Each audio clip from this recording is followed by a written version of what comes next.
Okay, sagutan natin para sa mga beginners, no? Sulong ang pula, hindi lalampas ng 5 moves, mahuhuli ang itim. Yan, okay.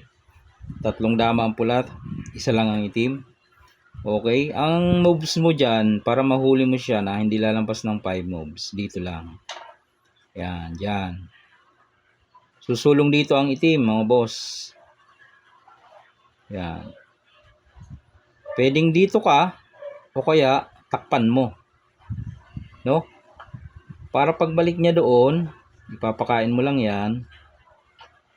Then, atras. Yan. Huli na mga boss. Teka, hindi natin nabilang. 5 moves ba yon? O 5 moves yun, no? 1. Dito siya. 2. Dito siya. 3. Kain. 4. Kain niya. 5. O yun. Hindi lumampas ng 5 moves. Nasakto pa nga ng 5 moves eh. Okay? Teka lang. Oops mga boss. Meron dyan magko-comment. Bakit mo kasi doon lalagay sa kabila? Pwede naman dito. Ayun. O dito natin ang sulong. First move. Sabi na nag-comment. Bakit mo kasi doon ilalagay? Pwede ka naman dito. Ayan. Yan ang sinasabi natin. Pwede naman talaga boss. Kaya lang kung dito mo ilalagay dito or dito, ayan ay ano na lang yan eh. Kumbaga self-explanatory na lang yan oh. Kumbaga sariling analisa na lang yan. Napakadali nang i-analisa. Okay? Hindi mo pa ba ma-analyze yun? Napakadali na noon. Sulong ang pula dito. Saan mo ilalagay? Dito ka mo? Dito? Or dito? Parehas lang ang kalalabasan niyan. Ito di ba? Papakain mo lang to. Ito. Yan, di ba? Napakadaling i-analisa. Nauna kasi ang comment, hindi mo na mag-analyze. Hindi siya lalampas ng 5 moves. 3 moves nga lang to eh. Di ba? 1.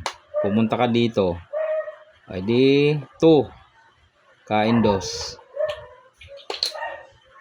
3. Ayun. Hindi siya nalampas ng 5 moves mga boss. Marami kasing ganyan mga sa dama eh. Mga instances. Halimbawa, for example, na dito, yan o. Ayan, may mga ganyan din kung paano siya hinuhuli. Halimbawa, itong dama nilagay doon. Huli na yon. Hindi mo pa ba makita yan? Huli na yan mga bossing pag nilagay dyan. Ayan ay example lang naman natin. Paano mahuhuli? For beginners lang yan ha. Kasi ito, alam na to ng mga marami nang alam sa larong dama. Pag nilagay mo doon, huli na yan. Para sa mga beginners, ganito lang ang gagawin mo. Saan ba siya kakain? Dalawa lang naman ang kain niya dyan. Mamimili lang siya eh. No? Pag dito siya kumain, hindi niya sinagad, kakainin naman siya. Di ba? Kung isasagad niya naman, isagad mo rin. Sino mawawala ng sulong? Yung mga example lang ha. For beginners ha. For beginners.